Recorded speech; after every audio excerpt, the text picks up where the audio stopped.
One of the most growing concerns in Malaysia is the protection of human rights. Human rights is defined as rights inherent to all human beings, whatever nationality, place of residence, sex, national or ethnic, origin, color, religion, language, or any other status. All human beings are equally entitled to their human rights without discrimination. However, in Malaysia, there are societies that are discriminated, rejected, and shunned from society because of who they really are. These people are known as the lesbian, bisexual, gay, and transgender society, popularly known as LGBT. Despite the growing number of people in the LGBT society, most of them are dissatisfied as how the society looks on them. They are discriminated in many ways, and what's worse is not getting acknowledged as a human being and given the rights that normal human beings are given. In Malaysia, being lesbian, gay, bisexual or transgender is against both the civil and the Sharia law in Malaysia.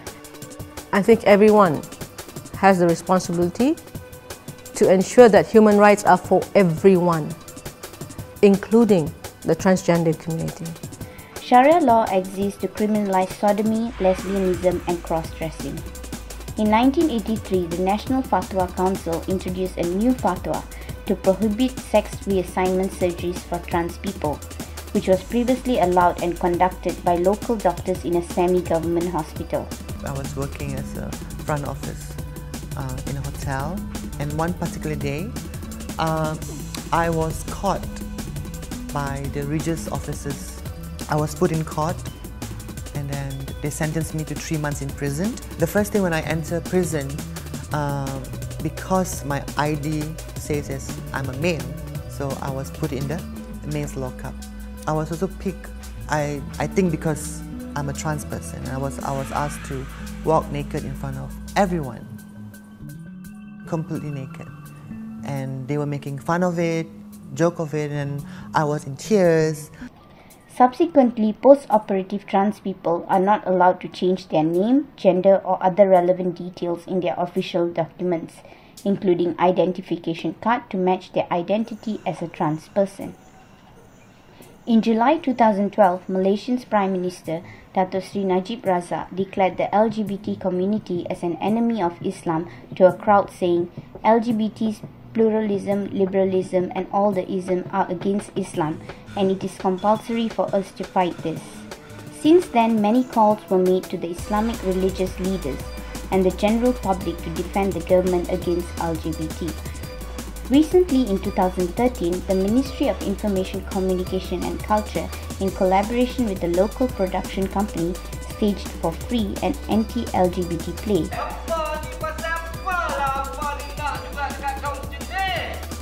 entitled Asmara Songsang. The play, which was riddled with spiteful messages such as reject LGBT, do not be fooled by the persuasion of the devil, do not validate LGBT, and LGBT will ruin us, portrayed LGBT person as a gangster club that aggressively recruits both adults and underage people and converts them into becoming members of the LGBT community. It's always very easy to blame the minority groups. If they don't have a voice, they don't have, they can't say anything, you know, they're never seen in a positive light. I think things are just going to get worse. They are the villains, and there's no way for us to change people's attitude. The government continues its efforts in curbing LGBT community in Malaysia by anti-LGBT efforts in schools. In September 2012, the Foundation of Malaysian Teachers and the Consultative Council of Parents and Teacher Association released a guideline to identify gay and lesbian symptoms in children so that parents can take early corrective measure. The Education Ministry, which initially endorsed the guidelines, which listed 4 symptoms for gays and lesbianism, respectively later denied their involvement. The LGBT community in Malaysia faces major challenges in the employment force as well. The Employment Act 1995 does not include a clause that protects the LGBT community from Anti-Discrimination Act in workplace. This has caused LGBT's community to struggle when finding jobs and even getting fired or terminated from employment upon knowing their sexual orientation. The European Union, on the other hand, have protected the LGBT people from discrimination on grounds of sexual orientation under the EU law in the field of employment only, and transgender persons are protected from discrimination on the ground of sex to the extent that discrimination arises from gender reassignment. Research shows that up to 43% of gay people experience some form of workplace discrimination, harassment, or mistreatment on the job. And this can be anything from receiving a negative performance review from a boss who is openly anti-gay vandalism of a person's work area or common space, and even physical harassment and attacks. For transgender or gender non-conforming employees, it's even worse. 90% of transgender workers experience some form of harassment, discrimination, or mistreatment on the job. And this harassment and discrimination has real consequences for LGBT people and their families.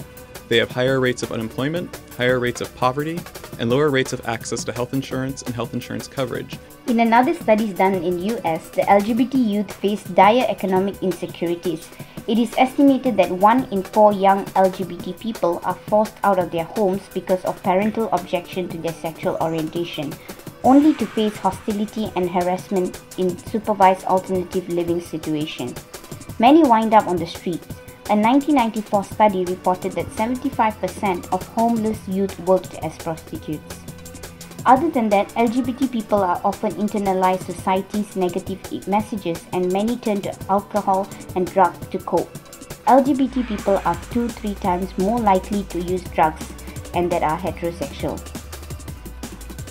These studies are related to the current situation in Malaysia's LGBT society, where they are mostly unemployed and resorting to other odd jobs and crimes to make ends meet.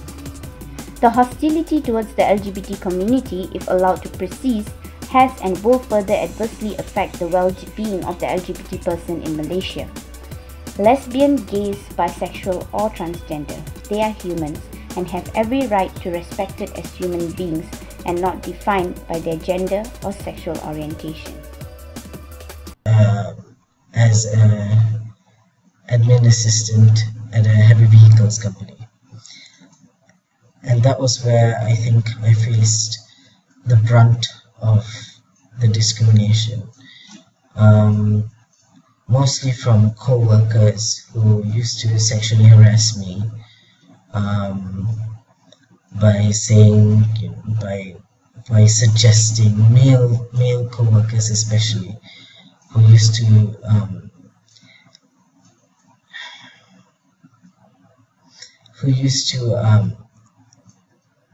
solicit sexual favors from me and say things like,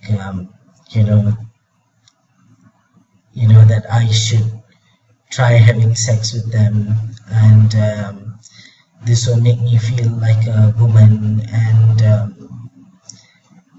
they saw me being trans as something that they could cure with their penises.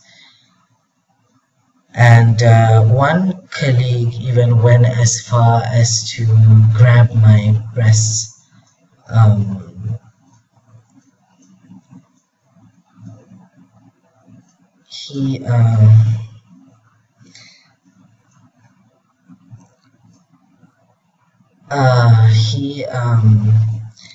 He said that if I didn't want them, then at least I should let him, cup a feel before I remove them.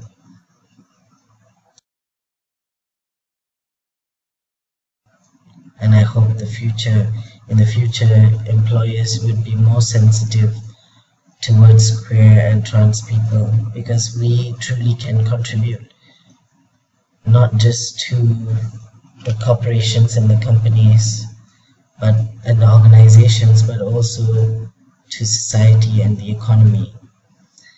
We are very productive people and very creative, and we have gone through so much, and that is a strength that employers should consider when hiring queer and trans people. And of course, sensitivity is very important.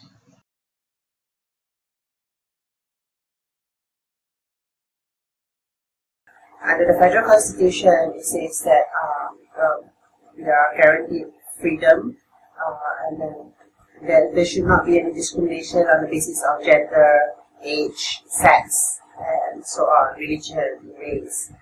So in the federal constitution it says that there is no discrimination. It doesn't mean that everybody follows it. And the problem with Malaysia is that there is no law to protect the LGBT individuals. In my opinion, is that the employer should not even have a problem with an individual with diverse sexual orientation or gender identity. It doesn't matter. I want to give an example. Is the company that I work with, Boomzap. Boomzap is an international game developer, casual game developer that's based in Southeast Asia, and we make lots of games. You know, we ship them, and then Big Fish is our publisher, and we have a whole market of gamers in the US. And Boomzap practices the policy of work-based employment. So, yes, because LGBT people they pay taxes too. Yes, LGBT people they are like everybody else. They are highly creative, highly productive.